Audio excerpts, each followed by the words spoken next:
How's everybody doing? We're back again doing a new set of podcasts on Iran with the World Cup qualifier coming on and the road to Russia World Cup 2018.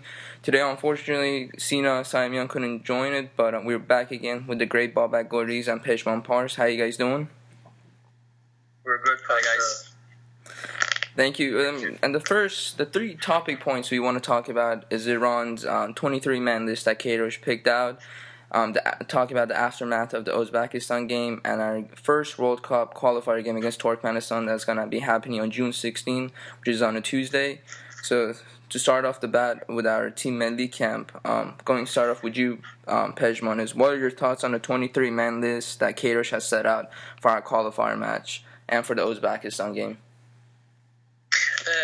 I think it's filled with surprises. Actually, we have a lot of young, inexperienced players that never have played in a national team, or those who have they don't have that many caps. So it's interesting to see that this is a squad not only for Turkmenistan game, but for the coming years, for the future, basically. So we have a lot of players which we don't really know quite well by seeing them in the national team or at the club level, but we'll see what Kairosh can do with them. I like that he's not afraid to take out players who are young, because we really have an aging squad. So let's see what players like Mohammadi Rezayan, even Ezatolahi. Babak? Yeah, I agree with Pejman. I think it was bound to happen, and I was expecting some fresh blood, and I was a bit surprised with Ezatolahi's inclusion, although during one of our last pods I did mention I see him as potentially the heir to Javad Nekunam, but I expected him to be playing a little bit more regularly at a high level in Europe before that happened. But the fact that he's called him up suggests that he's earmarked him potentially as that number 6 deep-lying playmaker role with Teimourian, the new captain, ahead of him. Overall, I think I was a bit surprised to still see fringe players like Khosrow Heydari still there, but he would probably wanted to have a few experienced squad members to let these youngsters, let's say, settle in a little bit faster and feel that aura around them. So I think it was a good 23-man squad. There's a potential that 5-6 of them could go out and another 5-6 come in from the youngsters, but that's good. It tells all the young players in Iran that you have a chance if you prove yourself. And looking still at this list, Babak, do you see any notable players that caught your attention that that potentially that you're like, wow, I appreciate Kairosh for inviting him. It's been a while they haven't played. Or is anybody on this list that you don't agree with why Kairosh brought him on in the first place, or there should have been better replacements? Well, it's a little bit harsh after one game or just seeing a list to try to say, well, this was a mistake or this was a great selection. But I think overall, the fact that he's bringing some people in, it highlights his vision for 2018. Because like we discussed before, key players like Masoud, Ashkan Dejaga, Gucci, he is a key player, whether we rate him as a starting lineup player or not. Montazeri, Hosseini, these guys are all going to be well on the wrong side of 30 at 2018. So you have to build a new spine to the team. You see Haisafi at left back, that could potentially tell you that he's going to be playing in that role quite often. You have Teimourian in the middle, he's going to be 35 at the World Cup. I see Kanani, the fact that he played him on his debut, I can see him playing a little bit more, maybe with Pur Ali Ganji. Maybe Pur Ali Ganji would move a little bit more into central midfield as well. Amiri on the left wing side, surprisingly, he's actually 27 years old, so he's going to be 30 at the time of the World Cup. So that tells us a bit about Torabi's inclusion. Ezatolahi, like we said, central midfield, this guy could be with Team Melli for the next 15 years if everything goes well. And up front, of course, Azmoun wasn't, let's say, match fit or ready as he arrived late with the squad, so he didn't start. But we have a good spine of youngsters right now, I think, and I feel far more comfortable than I did 2 years ago before the World Cup, thinking that this side needs a complete revamp. What are your thoughts, Pezhman? With that being said, I mean, this 23-player list still don't have any players from Naft Tehran and Zobahan due to the Hasfi Cup final. We also are missing Jahan Bakhsh and Bejaga. So there's still a lot of players that will be able to play in the national team. These 22 players and those who will play against Turkmenistan, it's basically their golden opportunity to letting Queiroz know that they are good enough for the national team. We have exciting players in Naft and also in Zobahan who can be crucial. And Jahan Bakhsh is getting closer and closer to us. First place in the first starting 11. He has been done great in Nijmegen, and surely Queiroz will find a good position for him, or a good role for him, because he's not established in the national team the way that he's done in the club team. So I think that we'll have a young, interesting squad now for the couple of years coming ahead of us.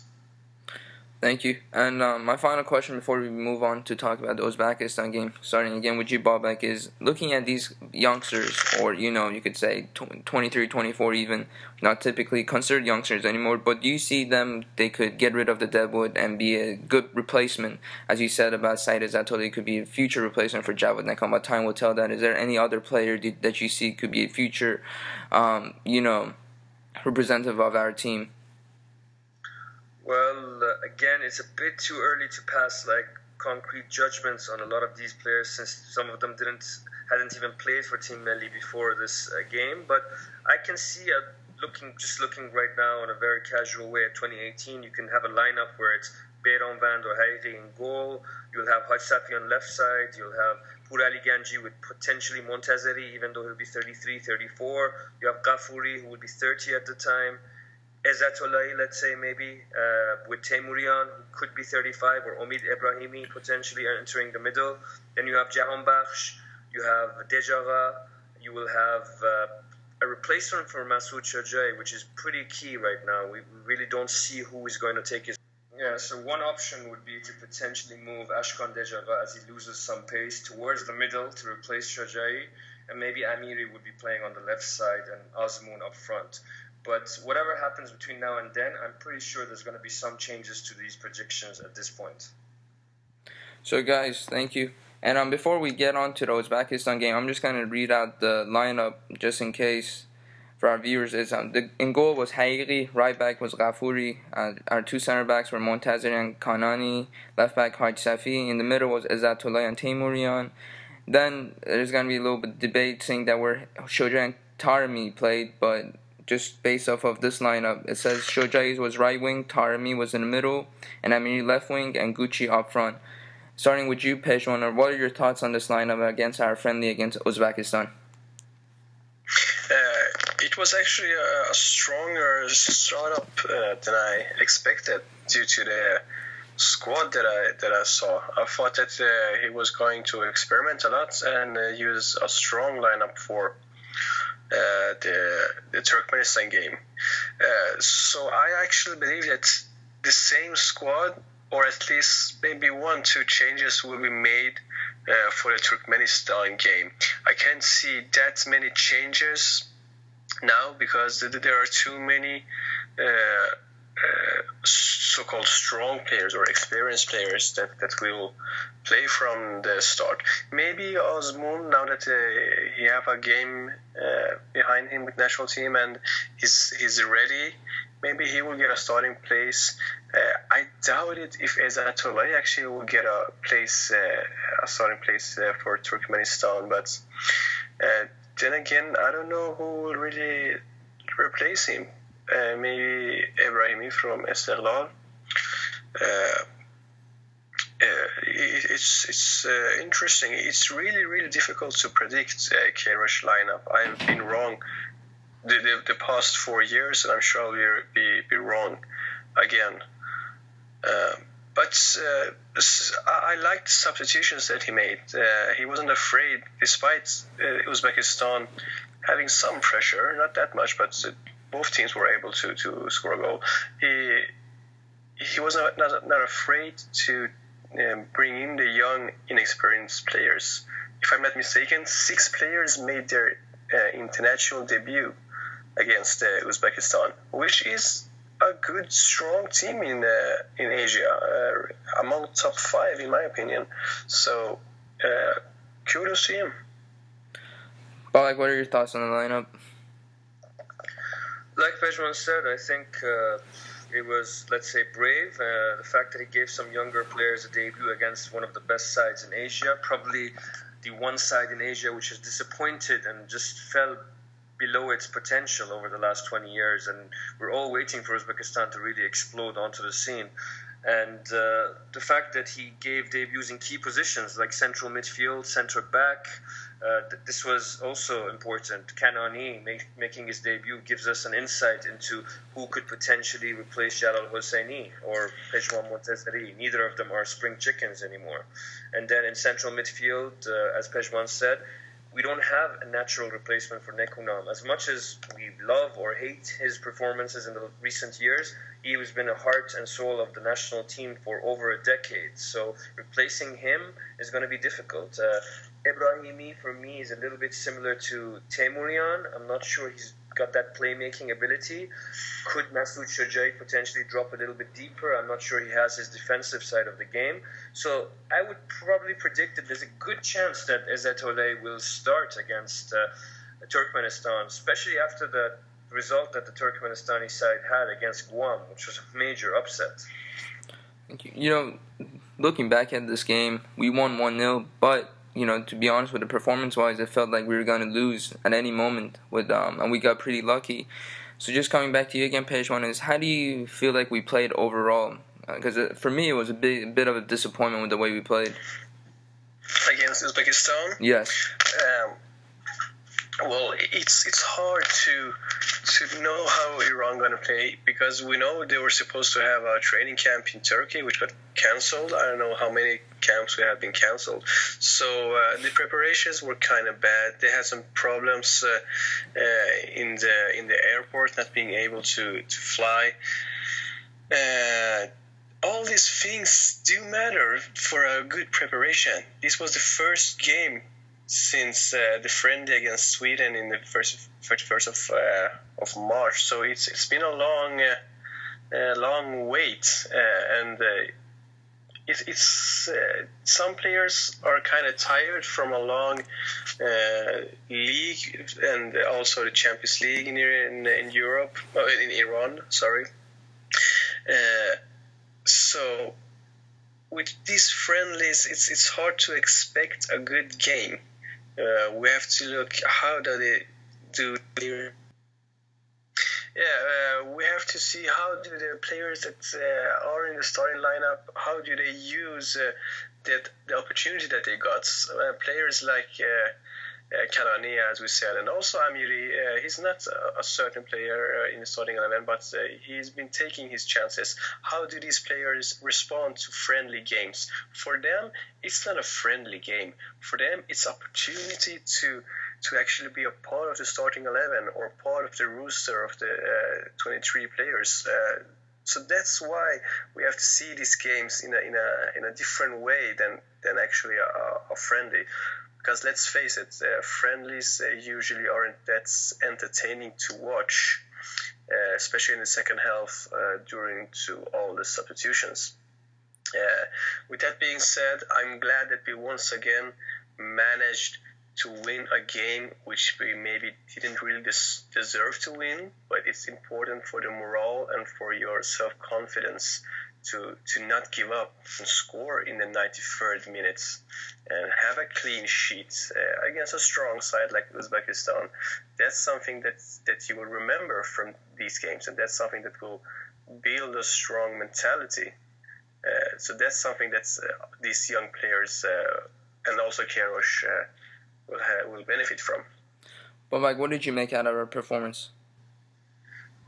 Well, I agree with Pezhman. I really don't think we should put too much on a performance in a friendly game, let alone one which features a number of debuts after almost 3 months since the last time we played a game.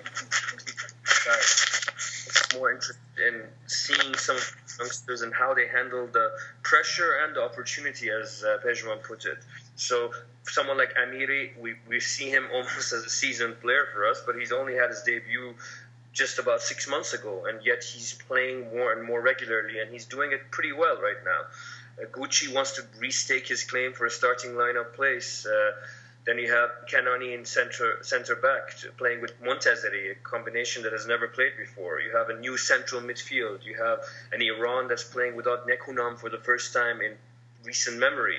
You have quite a few changes. So for me, performance, I agree with you, Pasha. Maybe it was disappointing, but we got the result, and it follows the same trend that we've had against Uzbekistan in recent years. So the fact that the team kept on going and carved out opportunities to hit the winner in the 90th minute and stoppage time is a good thing. That fighting spirit is something that Carlos Queiroz' reign has been characterized by.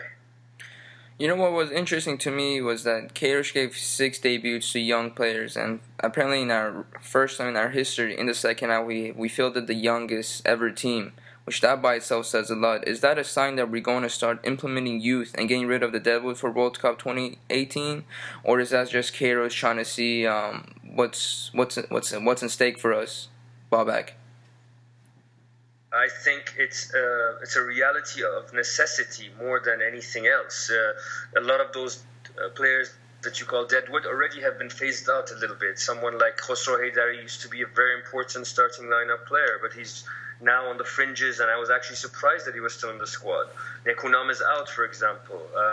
You have Ashkan Dejala injured and out of the picture right now. You have a central defense of Montazeri and Hosseini. I really don't think they'll be starting at the World Cup, even if we do make it. So a lot of those 30-plus players are now on the periphery and more towards the squad just to keep that experience around, because we don't want to make too many changes in the qualification campaign, but gradually make some changes here and there. So I think out of necessity, Queiroz has to bring in these new players. And the fact that he's trying a lot of different ones, he called up almost 50 for the training camp, tells us he's got his eye and his net cast very wide. Pezhman? I agree with Babak. Queiroz doesn't have any choice. This is not something that we can take easy on. We have to make these changes, and that's why we're getting players like Said Ezzatolai, a young 18-year-old player who's only been in Atletico Madrid for a short time. I mean, a year, of course, but it's a youth team, so we don't really have any choice. We have to take advantage of the time that is now 3 years from World Cup, because if we made these choices like a year before World Cup, then we will have inexperienced young players that we don't know how they would perform. So these games and this time is the right moment to implement this and make sure that the young players are part of the Team Melli for the future. I have an interesting stat that Sina sent me. It says in 11 out of 16 games, Hairi has had a clean sheet. That by itself, which is pretty extraordinary. Do you still want him to be Iran's number one, or do you think Queiroz should give more chance to Pezhman, especially when playing against Turkmenistan, Guam, and other teams along the way? Babak. When Haiti was called up into the starting lineup on the eve of the World Cup, I think everyone was surprised. So we didn't expect much, because the last time most of us had seen him was when he was in Iran, and he was not the most, let's say, confidence-inducing goalkeeper. But since his debut, you have to say that he's really been solid. I don't want to say spectacular, but he's done what he's had to do. He's made the kind of saves that you expect your goalkeeper to make, and he's limited mistakes down. So I think he's earned his place in the starting lineup right now, but you can somehow feel in the back of your mind that we could potentially do better if someone comes along. Pezhman has all the attributes to be a top goalkeeper. His throwing reminds you of Peter Schmeichel. So, but he needs a bit more experience. I'm not sure Queiroz is the kind of person who would be disloyal to some of his players. So I think it's going to take some sort of freak opportunity or complete loss of form to give Beiranvand a real stake to become our first choice goalkeeper. Pezhman? I don't see any reason why not to continue with Hariri. He's done what we can expect from him, and he's become a better goalkeeper.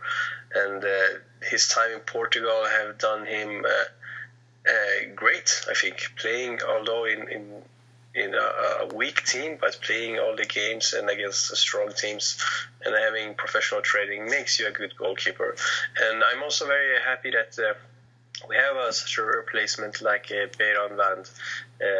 This makes Hariri really be on his toes, because it's something that we have missed, really, to have a strong competition for the goalkeeping position. We actually have had a weak competition, choosing which one is the least bad. But now it seems almost like we have two decent goalkeepers that can fight for the first spot. And this makes Hariri be on his toes, and this makes Beiranvand keep to continue. And hopefully he will play for a better club outside of Asia, not in Iran, because he already plays for one of the best. So, and do the same trip as Hariri has done, and becoming a better, more professional goalkeeper. Before we move on and talk about our preview against Turkmenistan, just to wrap this up, coming off with you, Babak, is who was your notable standout in this game? And this person could also be your man of the match.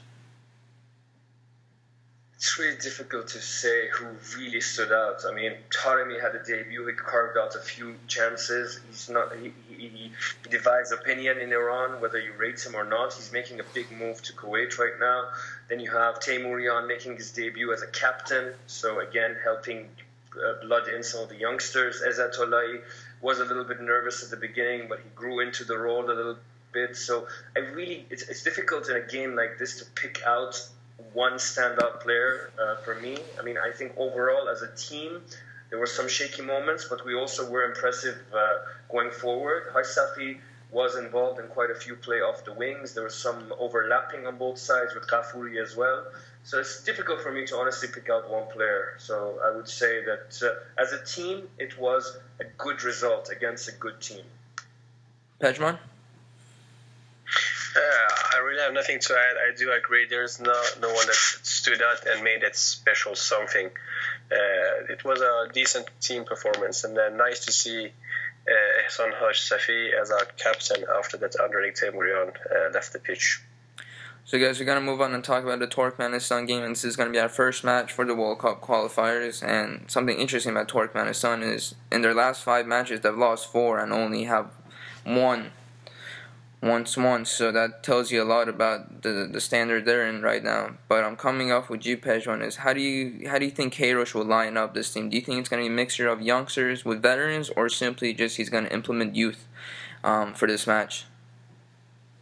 No, Queiroz won't underestimate Turkmenistan, so he will have the strongest 11 players in his mind, and that's why we'll see players such as Teimourian, Shojai, Safi. We will see Hariri in goal. We will see Ghouchanejad, and maybe even Ghouchanejad and Azmoun playing both at the same time, giving Wahid Amiri some rest, letting him be on the bench. But I'm sure that a couple of young players will be playing because they have to. We don't have that great of a squad right now, or that depth, so to speak. So some of the young players, surely, maybe Kanani will start again. Maybe Taremi will make another great substitution. Maybe Ezzatollahi will actually play from start, as we said, because we're really missing that replacement for Nekonam. So, but basically, I would think he will line up the strongest team that's in his mind. Babak? Yeah, I think there's not much to add on what Pezhman said. despite Turkmenistan losing against Guam and what was probably the shock of the qualification till now, I don't think Queiroz will underestimate them. I don't think he will make too many changes. Poor Ali Ganji, Azmoun, I suspect they will both come back into the starting lineup. More or less, I think the rest would be our strongest lineup. So I think it's going to be a strong lineup for the game. Talking about who do you guys want to get played, looking at our lineup, we had, I guess, Uzbekistan. Do you think there's going to be more changes to that? Like maybe one or two players in and coming in on Babak? No, I really don't think there's going to be any other debuts. There's only a couple of players now on the side that are still away from a debut. I actually think that Azmoun will potentially come in, maybe for Taremi, and then you have Poor Ali Ganji coming in for Kanani. Mm-hmm. Otherwise, more or less, I can see the same lineup. Maybe a question mark over Izzatollah in central midfield. So I think it's going to be a strong lineup. Pezhman? Looking at the way Turkmenistan is playing in this recent decade, do you think it's going to be an easy game for us, Pezhman? There's no such thing as an easy game anymore. We've seen plenty of shocking results at both World Cup qualifiers and the Euro qualifiers. The Faroe Islands beat Greece. That's unbelievable. Guam